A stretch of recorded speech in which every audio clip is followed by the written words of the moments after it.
lebih jauh, yaitu adalah bisa mengkolaborasikan dengan beberapa item yang ada. Dan kami juga selalu seperti itu. Terakhir kali kami adalah melakukan proses yaitu adalah kolaborasi dengan UMP atau University Malaysia Pahang, yaitu adalah membuat prototipe helmet dari woven karung goni. Baik, mungkin itu sebagai salah satunya yang saya coba bisa informasi kepada kita semua. Ternyata cukup.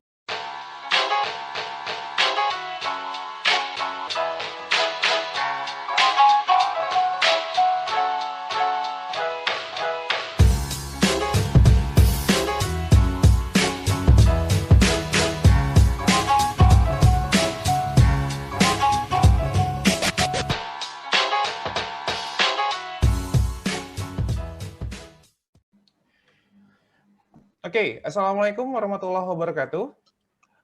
Ketemu lagi dengan saya, Aditya Nugraha, dalam channel Expert for Experience. Jadi dalam channel ini, seperti biasa, ada salah seorang expert yang akan sharing kepada kita apa sih pengalamannya. Dan kali ini yang luar biasa adalah tamu kita adalah seorang dosen, dan seorang dosen teknik mesin ini mengajar sudah cukup lama di Politeknik Kelapa Sawit.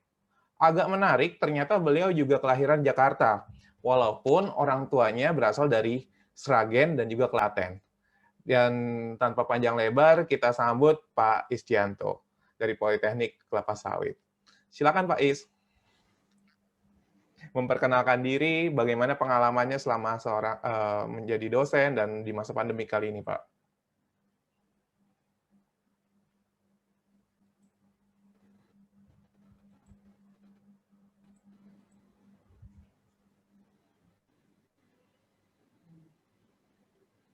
Ya, baik.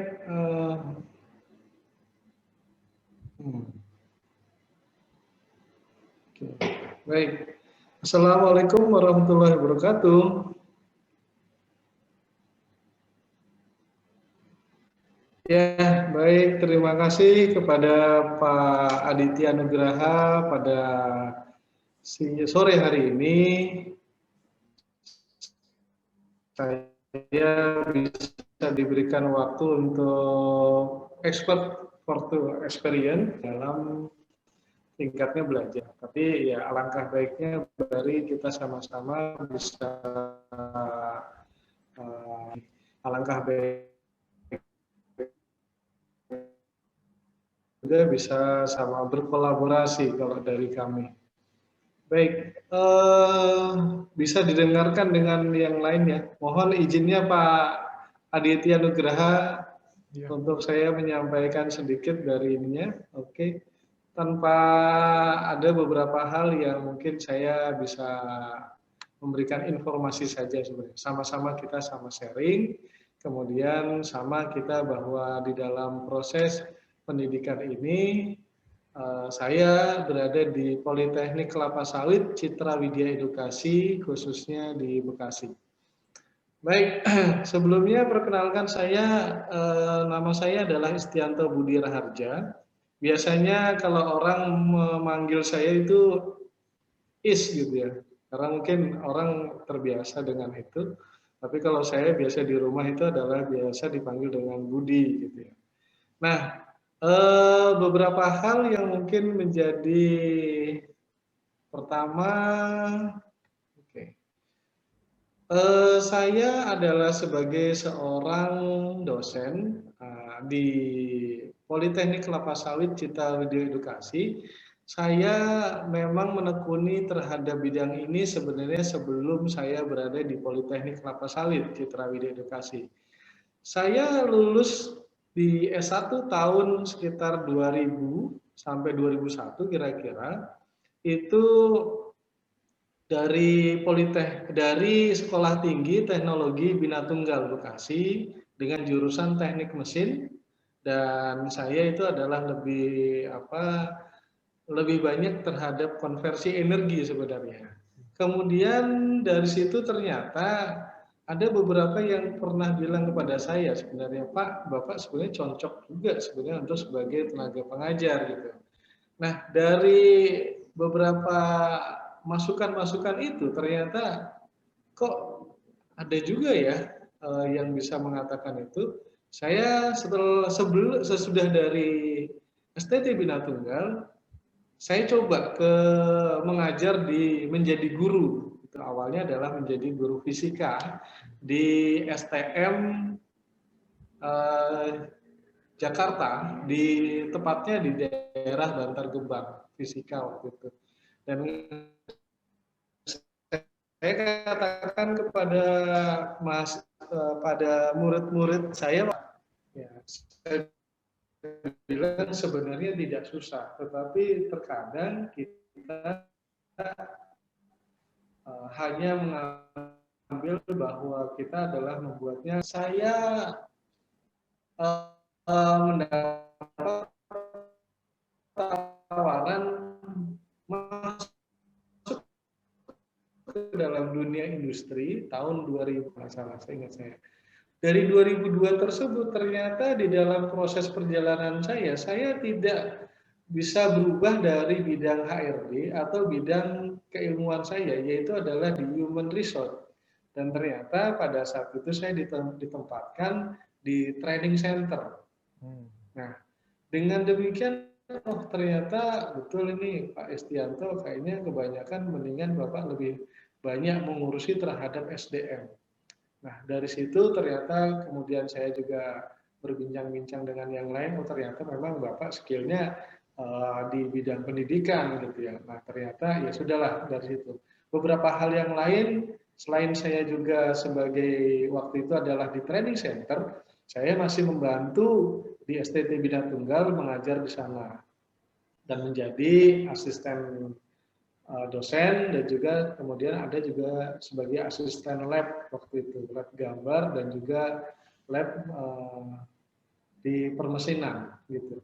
Kemudian berjalannya waktu, kemudian kok saya jenuh ya berada di yang saat itu adalah sekitar 1.300 orang dengan 2 shift, dengan cukup besar sebenarnya. Nah, ternyata kok saya kurang enjoy. Karena apa? Saya cuma menghabiskan waktu itu adalah hanya di area pabrik saja. Jadi kembang di sana sehingga pada saat itu saya sudahlah, saya pikir lebih baik kayaknya saya coba-coba dengan yang lain.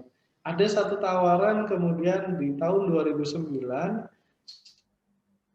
saya berada di dengan seperti itu ternyata saya diberikan satu kesempatan kembali, yaitu adalah sekolah lagi di S2 tahun 2013 sampai dengan 2015 dengan jurusan yang sama, teknik mesin dan juga konversi energi. Ini yang paling menarik dari sini.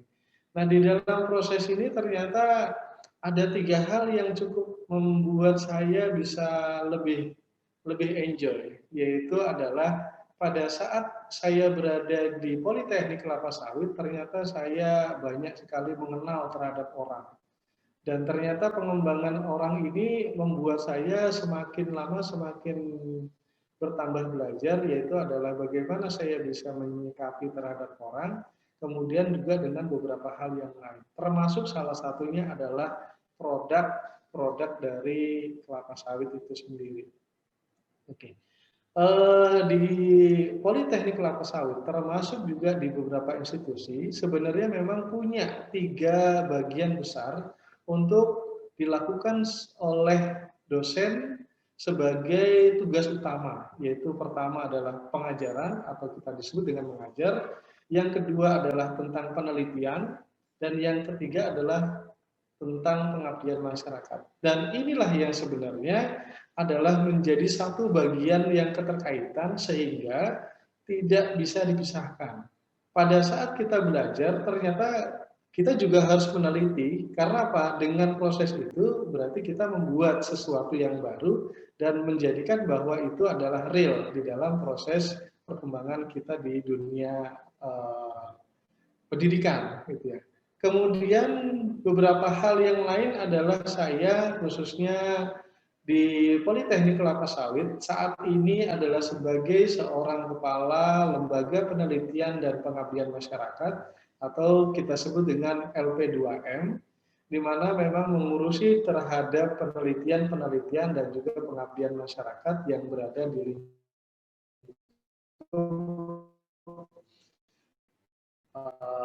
Politeknik Kelapa Sawit. Menarik karena apa? Banyak sekali yang bisa kita gali, banyak yang bisa kita coba menjadi salah satu bagian terhadap hidup kita, khususnya adalah di bidang perkelapa sawitan, khususnya seperti ini.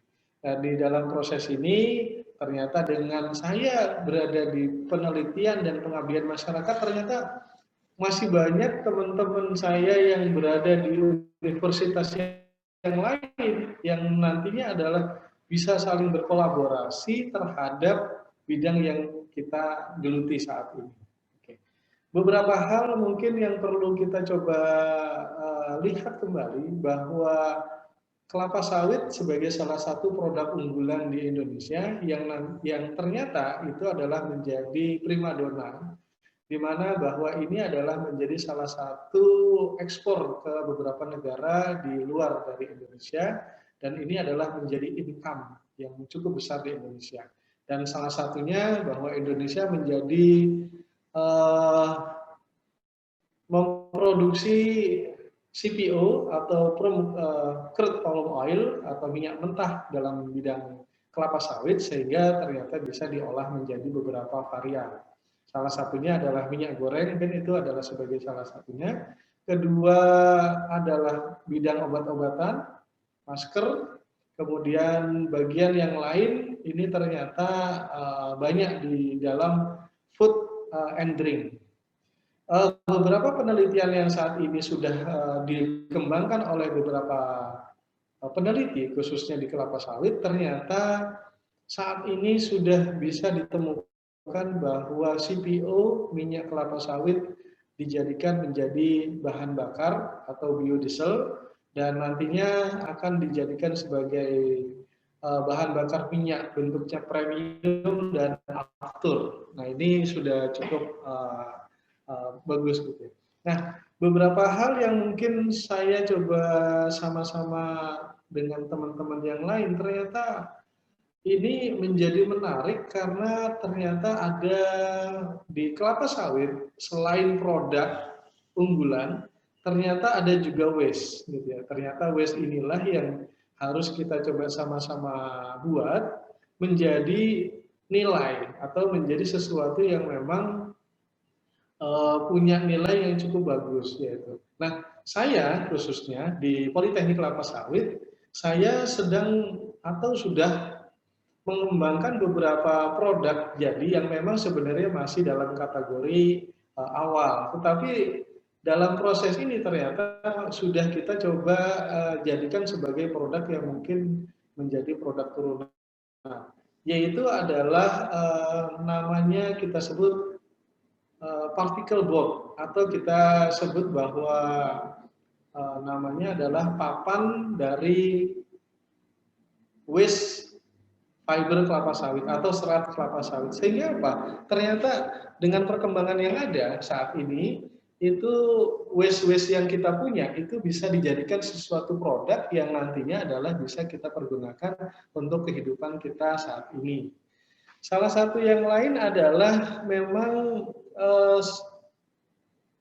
crude palm oil atau turunannya, termasuk adalah dari minyak goreng, itu produk utama. Tetapi setelah kita lakukan sebagai produk utama, itu menjadi minyak yang kotor atau minyak jelantah kita sebut. Nah, saya di dalam proses ini juga sudah mengembangkan, yaitu adalah membuat lilin yang dibuat adalah dari minyak jelantah. Dan proses selanjutnya juga kita bisa buat bahwa minyak jelantah yang kita punya itu bukan hanya sebagai minyak jelantah saja, tetapi bisa kita coba buat kembali, yaitu adalah menjadi sabun atau menjadi soap. Bagaimana caranya? Yaitu adalah ternyata kita harus coba hilangkan baunya, kemudian kita bisa treatment, dan nanti akan kita buat menjadi padat, yaitu adalah dengan campuran kimia ya, yang kita sebut dengan H2SO4 atau soda api ya, intinya begitu, atau dengan beberapa campuran yang lain gitu. Nah, beberapa pengalaman saya di dalam teknik ini ternyata cukup memberikan saya inspirasi sebenarnya. Bagaimana kita itu adalah mengembangkan terhadap sampah, ternyata waste yang kita punya itu bisa kita pergunakan dengan beberapa varian yang lain. Nah, model-model inilah yang sebenarnya harus kita coba lakukan sehingga proses terhadap waste ini tidak mengganggu terhadap kehidupan kita. Salah satunya saya sudah mencoba, yaitu adalah membuat helmet gitu ya, atau helm dari fiber kelapa sawit yang memang masih dalam bentuknya prototype gitu. Nah, tetapi kalau misalkan kita coba lakukan dengan modern atau juga dengan yang baik, itu akan kita bisa dapatkan. Beberapa hal saya saat ini berkolaborasi dengan beberapa universitas, yaitu Universitas Muhammadiyah Jakarta, kemudian juga dengan Sekolah Tinggi Teknologi di Purwakarta, Watsu Kencana, kemudian UBP, Universitas Buana Perjuangan Karawang, dan beberapa teman-teman yang ada di sini ternyata sangat luas sekali. Termasuk dari informasi-informasi di LLDIKTI atau lembaga pembantu dari istilahnya wilayah 4, Jawa Barat dan Banten, kami ternyata cukup banyak dan cukup besar peluangnya untuk mengelola terhadap proses yang ada. Baik. Proses terhadap di kelapa sawit itu ternyata masih berpeluang sangat besar sekali. Termasuk salah satunya bahwa di dalam proses pandemi ini, ternyata proses pandemi yang kita coba alami memang membuat sesuatu yang ternyata kita mungkin adalah pergerakannya menjadi lebih lambat. Tetapi apa? Kalau di dalam proses kami di Politeknik Kelapa Sawit, yaitu adalah kita bisa mengembangkan lebih jauh, yaitu adalah bisa mengkolaborasikan dengan beberapa item yang ada. Dan kami juga selalu seperti itu. Terakhir kali kami adalah melakukan proses yaitu adalah kolaborasi dengan UMP atau University Malaysia Pahang, yaitu adalah membuat prototipe helmet dari woven karung goni. Baik, mungkin itu sebagai salah satunya yang saya coba bisa informasi kepada kita semua, ternyata cukup besar. Artinya apa? Waste itu jangan kita anggap sebagai sampah, tetapi waste itu adalah bisa menjadi produk yang nantinya akan kita gunakan sebagai beberapa hal yang lain.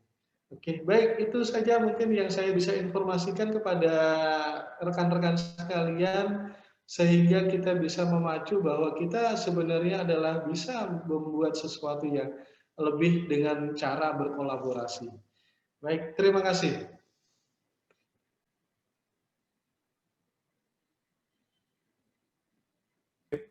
Terima kasih Pak Is, uraiannya lengkap banget dan menarik ya. Tadi statement yang di penutup adalah waste. Waste itu bisa menjadi nilai lebih, waste itu bisa menjadi peluang, potensi, dan lain-lainnya. Pak Is, boleh dong, kan di channel Experience ini kita lebih ke arah bagaimana pengalaman-pengalaman yang dilakukan oleh expert bisa kita dapat insight-nya, kemudian dapat kita juga ikuti gitu. Nah, dari pengalaman Pak Is nih sekarang ini sebagai seorang peneliti dan juga menghasilkan beberapa jurnal ilmiah ya. Betul. Sudah terindeks juga ya, Scopus ya. Nah, boleh dong sharing pengalaman penelitian yang paling menurut Pak Is sangat menarik dan menurut Pak Is ini sangat berguna nih kalau memang banyak orang yang melakukan. Boleh di-sharing Pak Is hasil penelitian dan juga apa sih potensinya? Silakan Pak Is. Oke, baik. Di dalam proses kami sebenarnya ini adalah tugas kami sebenarnya di dalam dosen itu adalah melakukan penelitian karena ini adalah menjadi cikal bakal yang nantinya akan kita kembangkan kepada yang lain. Jurnal sebenarnya adalah kita mentransfer ilmu kepada orang lain dengan cara media tulisan. Jadi bagaimana sebenarnya kita bisa melakukannya dan itu memang nanti secara umum kita akan bisa melakukan ya sebenarnya tidak susah gitu ya. Artinya sebenarnya pertama saya punya satu moto yaitu adalah inovasi, kemudian produktif dan berkembang. Itu Oh, sebenarnya gitu. Jadi inovasi artinya apa? Kita tidak akan pernah berhenti kalau misalkan kita tahu bahwa sesuatu ini adalah bisa kita tahu ya gitu ya. Kemudian kita produktif, berarti apa? Kita melakukan sesuatu yang bukan hanya di dalam proses ini saja.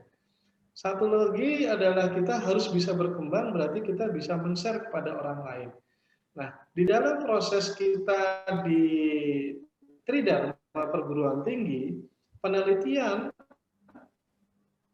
yang sudah kita lakukan itu adalah harus kita coba share kepada mahasiswa. Sehingga apa? Mereka tahu bahwa produk yang kita sudah buat, oh ternyata itu adalah bisa kita gunakan. Walaupun sebenarnya memang dalam bentuk sampling. Tapi kalau misalkan kita punya misalkan 60 orang dengan space yang sama, kemudian itu akan bisa menjadi salah satu bagian satu unit gitu ya. Nah inilah yang sebenarnya penting. Kedua adalah bagaimana kita bisa mengembangkan itu adalah memberikan kepada orang lain, yaitu dalam bentuk pengabdian masyarakat. Jadi apabila kalau misalkan kita itu sebenarnya sudah bisa mengembangkan atau menjadi manfaat kepada orang lain, nah itulah sebenarnya inti dari keilmuan kita.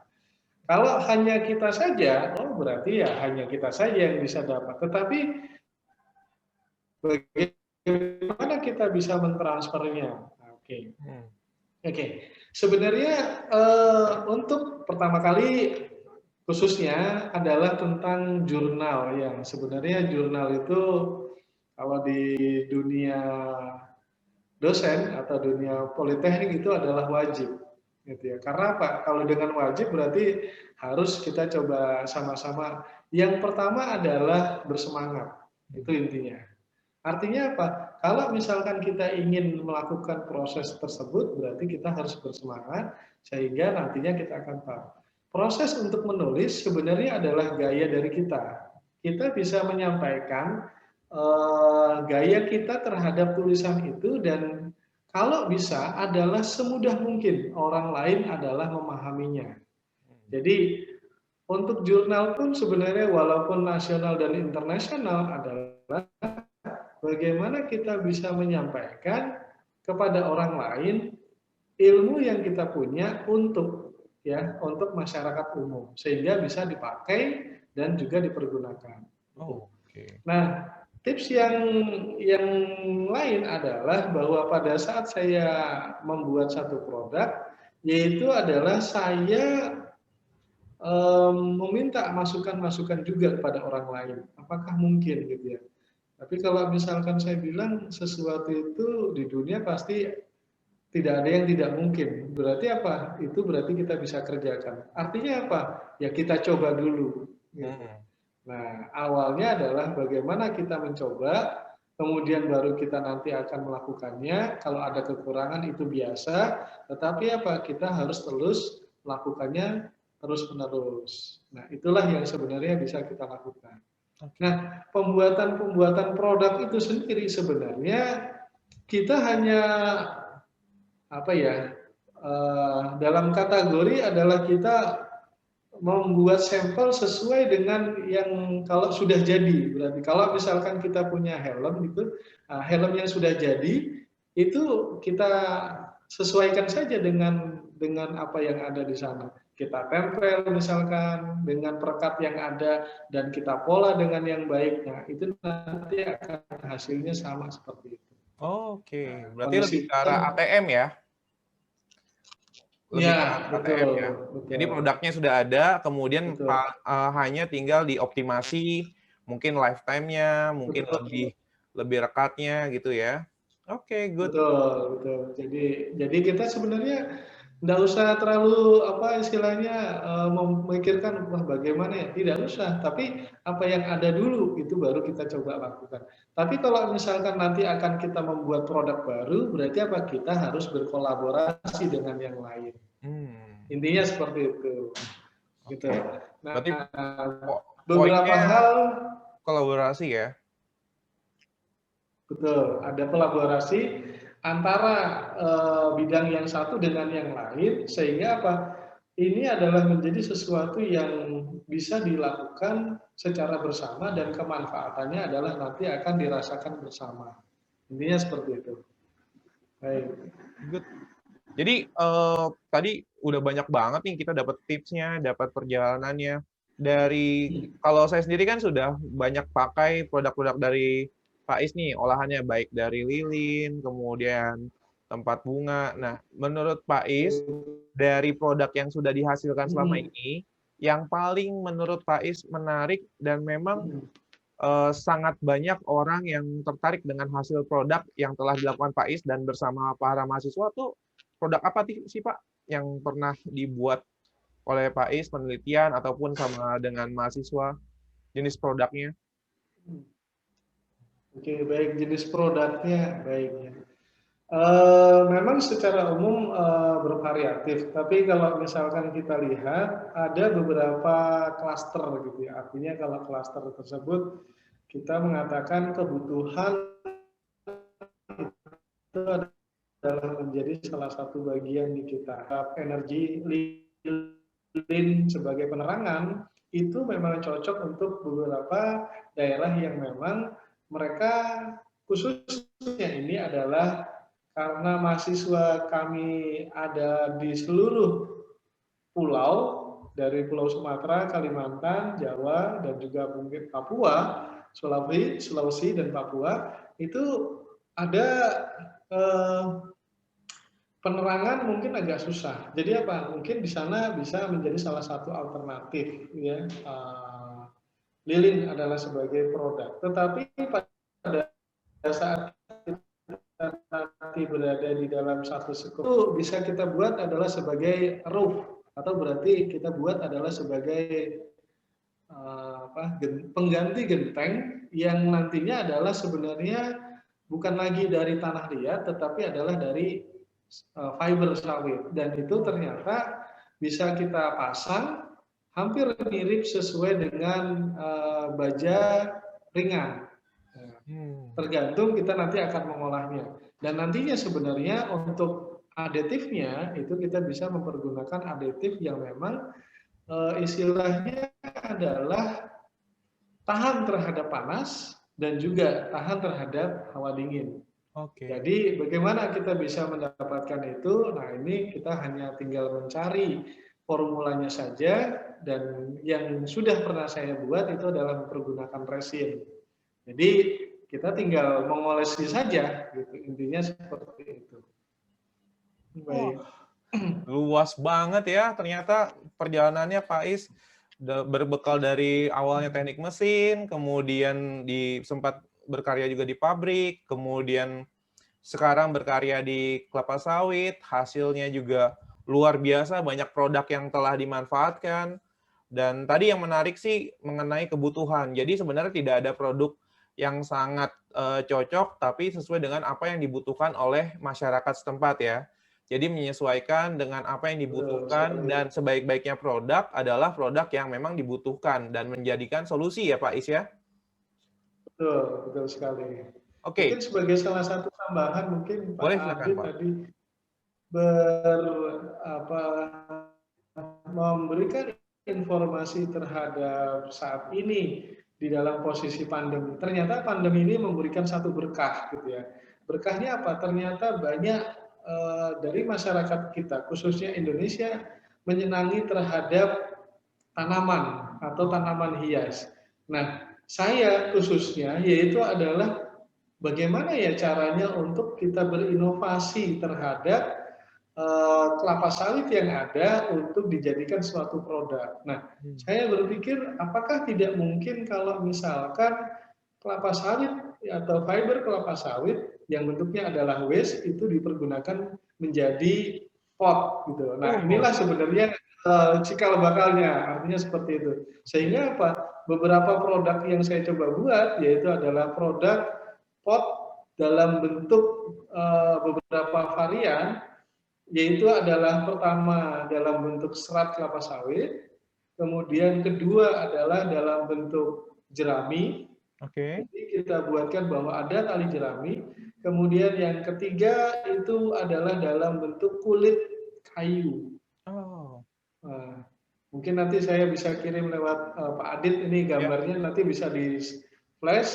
Nah, ini sebenarnya bisa kita kembangkan sehingga apa? Ini adalah menjadi produk yang sebenarnya orang lebih suka natural. Jadi seperti itu. Nah, dalam posisinya memang saya saat ini masih berpikir untuk mengembangkan terhadap tanaman anggrek gitu ya. Gitu. Jadi kenapa saya pilih anggrek? Karena popularitas anggrek itu tidak hanya dalam satu musim. Gitu. Sehingga Pak orang itu lebih menyukai anggrek karena tanpa batasan. Itu yang pertama. Kalau misalkan pandemi ini ada jenis-jenis tanaman yang hanya musiman saja, nah ini mungkin untuk tahun depan tidak akan berlaku lagi. Tapi kalau anggrek itu adalah tetap dia akan melaju dari tahun ke tahun atau dari masa ke masa. Mungkin itu Pak Adit. Stabil ya? Betul, kita sebut yang kalau sekarang nih lagi model yang bolong-bolong, Pak. Oke, baik. Yang lagi naik ya, yang lagi naik. Tapi yang menarik di sini sih sebenarnya ada produk di masa pandemik yang menjadikan keberkahan sendiri untuk Pak Is sendiri ya. Bagaimana membuat produk tersebut, bagaimana memanfaatkan meningkatnya kebutuhan terhadap wadah tanaman, akhirnya dibuatkan sebuah solusi yaitu pot yang dibuat dari sawit. Ini sampah sawit atau dari sawitnya sendiri, Pak, untuk produk ini, kalau untuk produk potnya? Oke. Nah, sebenarnya produk pot ini sebenarnya dari sampahnya sawit atau fiber sawit gitu ya. Artinya sebenarnya memang tidak dipakai gitu ya. Kalau di perusahaan kelapa sawit di sana, itu adalah hanya sebagai bahan bakar boiler. Yang itu adalah dibuang secara percuma.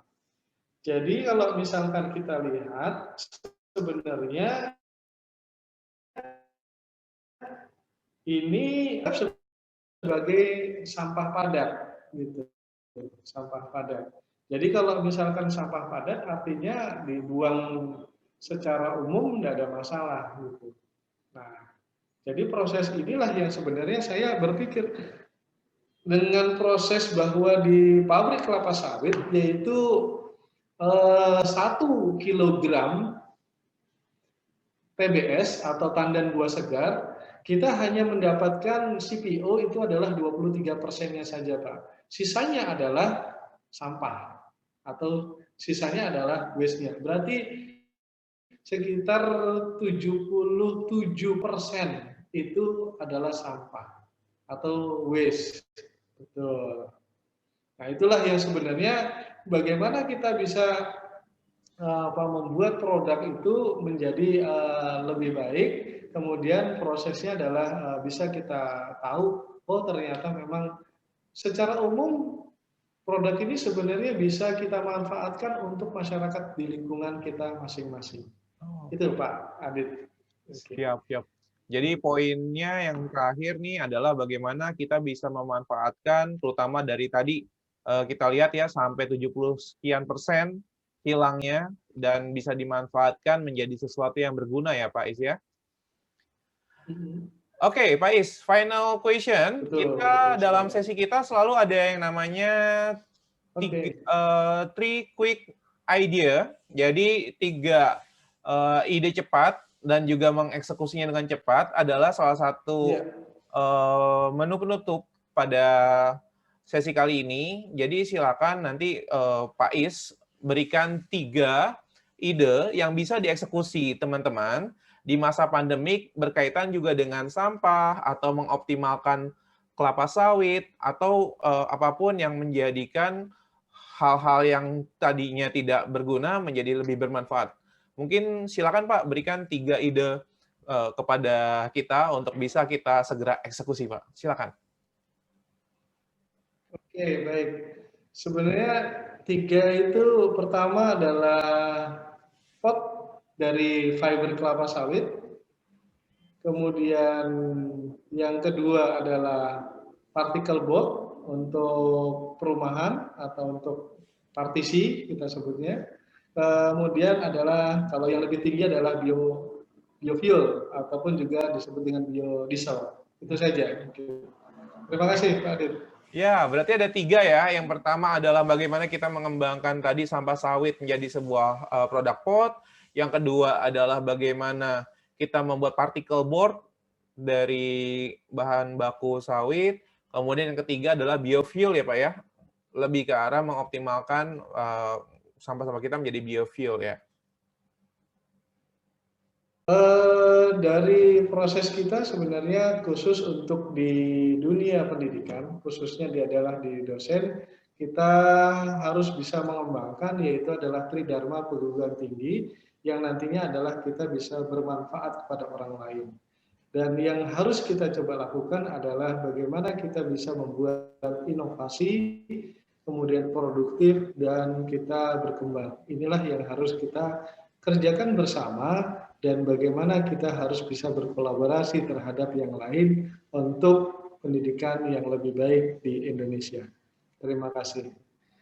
Oke, terima kasih Pak Is atas sharingnya pada channel YouTube kali ini.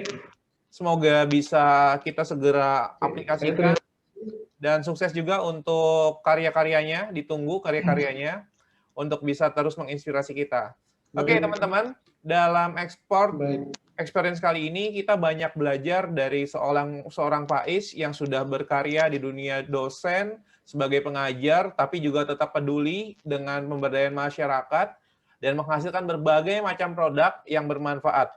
Pertanyaannya adalah, apa yang sudah kita dapatkan dari kisah Pak Is tadi? Dan apa yang bisa kita lakukan dengan apa yang kita miliki saat ini? Dan yang terakhir, bagaimana kita melakukannya dan segera eksekusi? Apa yang menjadi impian kita selama ini, apa yang menjadi cita-cita kita selama ini, dan apa yang bisa kita berikan manfaat untuk orang-orang di sekitar kita. Sekian, terima kasih. Sampai jumpa di channel kami berikutnya dalam Export Experience. Wassalamualaikum warahmatullahi wabarakatuh. Waalaikumsalam warahmatullahi wabarakatuh.